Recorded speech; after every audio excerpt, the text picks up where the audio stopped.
Hey there! So, let's dive into the problem at hand. You're in the process of upgrading your program from CsvHelper version 2.15.0 to version 33.0.1. You've managed to tackle most of the changes, but you've hit a roadblock with a specific issue. In your old code, there was a while loop that checked if the CSV context field was bad before proceeding.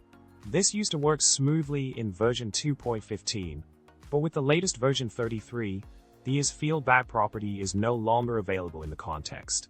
It's like chasing a bug in the code, right? Now, onto the solution that might just crack the code for you. It seems like the CsvHelper property was retired in favor of throwing a bad data exception. To adapt your code, you need to encompass your while loop within a try-catch block. This change is crucial to handle any data anomalies smoothly. If you prefer a more customized approach, you can utilize the bad data found property in CSV configuration to set your own variable like CsvHelper. This upgrade ensures a seamless transition to the latest version of CsvHelper without breaking a sweat. Continuing on the path to resolution, let's dissect the provided code snippet. By encapsulating the crucial CSV reading logic within a try-catch block, you pave the way for catching and handling any bad data exceptions gracefully. This structured approach ensures that your program maintains robustness while processing CSV data.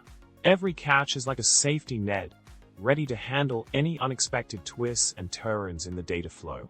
In wrapping up, we've covered the ins and outs of upgrading your program from CsvHelper version 2.15.0 to version 33.0.1, specifically addressing the disappearance of the CsvHelper property in the latest version.